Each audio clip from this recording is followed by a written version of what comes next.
Hello, fellow traders. 'Tis I, the Rumpled One. Advanced Holo Trading. Holo, highest open, lowest open. Under the trade column, that's where we would get an indication of a holo. And as you can see here, it's Friday afternoon. The holo trades are pretty much done for the day. But what I wanted to go over was what I call advanced holo trading. Some people might call it cheating, breaking the rules, bending the rules, but I find it to be profitable. So let's switch over to dollar Canadian because there was a huge spike up today. And let me bring up one of my holo screens. Now, the one means we're using the 1 hour. And so right here, this blue circles, semaphores 1, that's the lowest open. And the red, that's the highest open. So that's the dynamic TRO dynamic holo indicator, but you can change these, and you can change these dots to diamonds or spots or thumbs up, whatever you want. But the default is I put 1 because I have it set up. You can use multiple instances of the indicator. You might want to have H4 so it show a 4 or M5, etc. Now, what I want to show you is what I call advanced holo trading. So right here we had this candle shot up like a rocket. Okay, now we have a highest open here, but you see what happened was price kept going and then it came back. We'll see right here at the high, this high right here. When the price comes back down, this is where I would start shorting. I would not wait to here because sometimes it'll come back to the open and bounce. So at least here I've got kind of a run on it. Now the second candle, here's what happens here. Same thing. It shot up again. You can get in at the high. This third candle right here, it didn't quite make it past the high. So this is where you get in right at the holo area, the highest open for, and it would be the highest open of this candle. It's still the highest open. And now you see here, we had it shoot up. Now, you see here's a high. That's where you start. You can add on here. You can add on here on this trade. Okay, but you see right here, boom, it came here. So there was a short. There was another. Then it stopped. It went up. Didn't quite reach there, or maybe it just did. You could add on again. Hits here. This one. Add on again. Hits the holo. Add on again. That's what I call advanced holo trading. Now, you say that's cheating and you're supposed to wait for the line. Yeah, that's the safest way. But the reason I knew I could do this is because look here at the ATR zones. We were trading in the ATR zone, which is the average true range. Now, we used as the average true range, the lowest was 14 and the highest was 3. So in other words, we're going to go from the low of the day, and we're going to go up, we're going to add the ATR 14 to it to get this level, and the ATR 3. That's all done by the TRO ATR lines indicator, I believe. Yeah, ATR lines HL. And so you can see here all these trades I'm considering we're taking in a very safe area because once again, based on statistics, it's going to probably come out of this area. And also, see, part of this area was the rat zone, and these were definitely in the rat zone. Because see right here, high minus the close is 22 pips. So if you go up to here, that's about, actually that's 4 pips. But you can see here still it was in that rat zone because 22 minus 4 is 18. So you were taking it in the rat zone knowing that price by the end of the day leaves the rat zone. So that's advanced holo trading. So just remember, what you're looking for is when price cuts the high of a previous candle or previous candles. So in this case, it wasn't the previous candle, it was this one over here. But you can just look at it and you can see when the price line hits there, you short it. The price line hits here, you short it. Same thing here. Price line was close to it. Well, if it's not going up, it's going down. I think I put a short in there.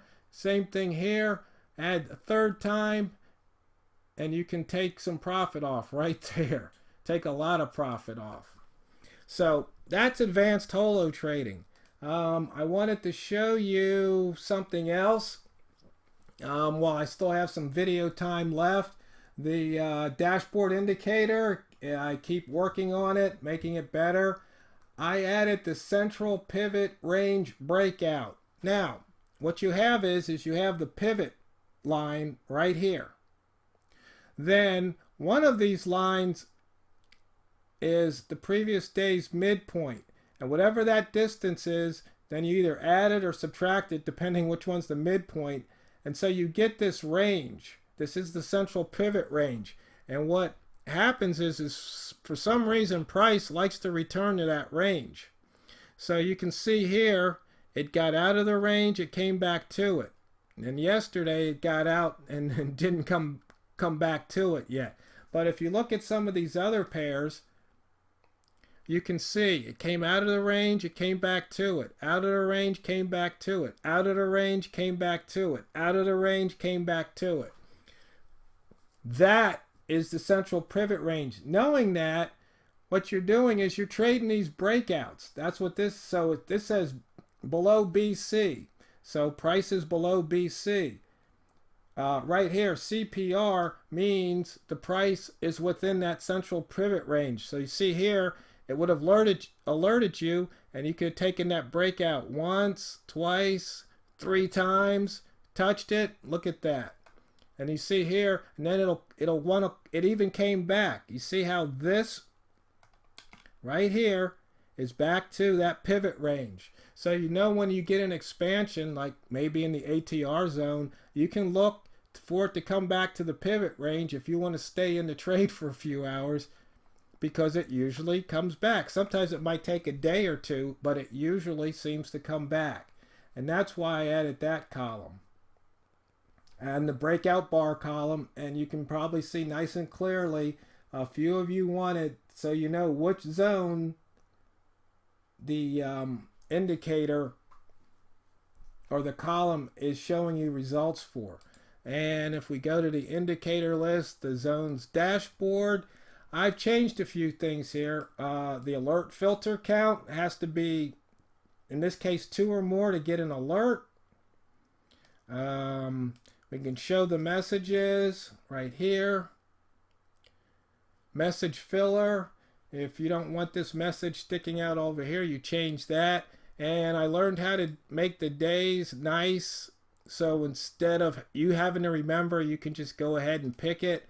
I got to find out how to do that for the colors, because I think that'd be cool to have in the indicator.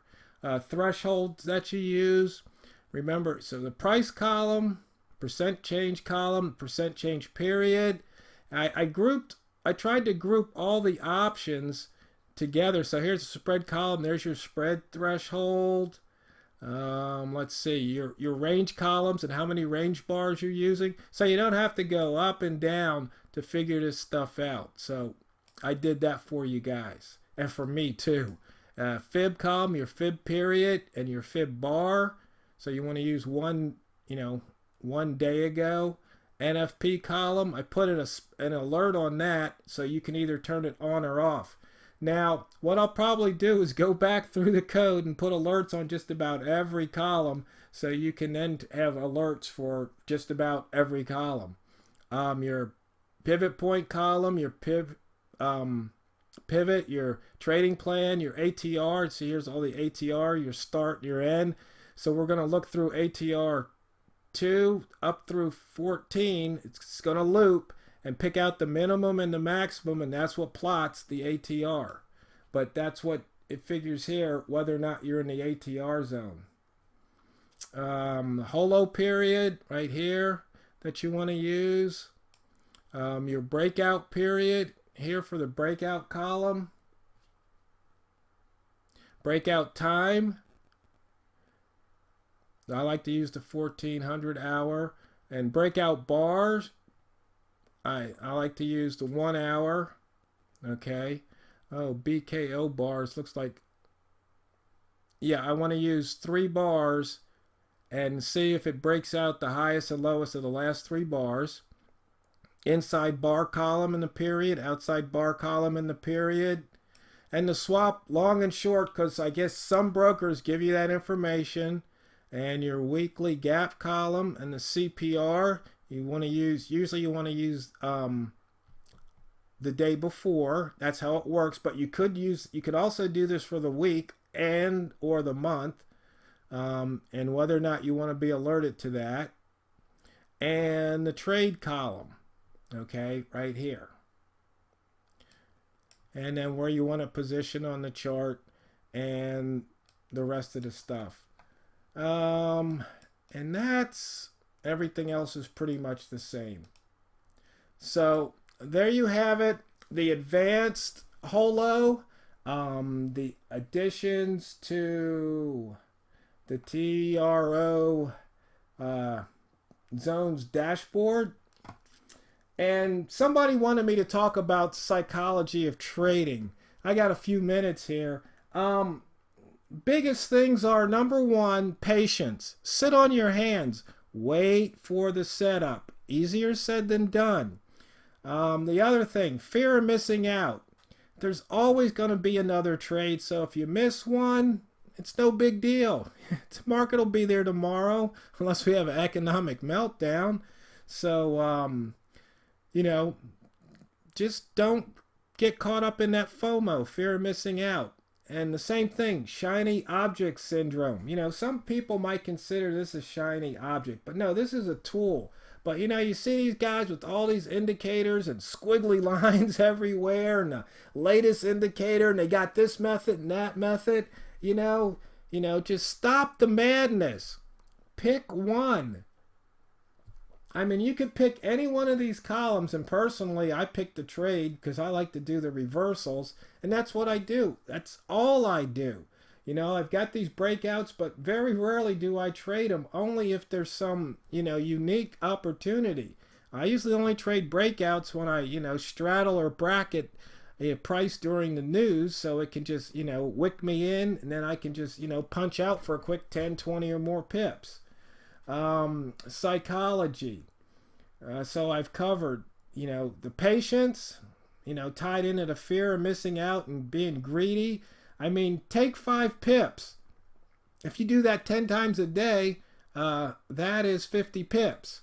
You know, these people talk about these 50 pip trades, 100 pip trades. Yeah, every now and then you might luck up and get one. But I made 100 pips today by shorting the dollar Canadian. Not because I hit that spike, because I was working on something else, which somebody alerted me that there's somebody out there posting my indicators, you know, violating my copyright. So I was taking care of that business, and I missed out on that trade. So, you know, part of that's focus. You know, you only need one system that makes money, one method, one strategy that makes money, and it's repeatable, and you just do it every day. It's going to be boring. You're going to sit on your hands a lot. It's going to be boring, but hey, we're not here for entertainment. We're here to make money. So I think that's about it on the psychology. It's really not that difficult. Trading simple. I've said it a million times. And as always, fellow traders, it's not what you trade, it's how you trade it. TheRumpledOne signing off.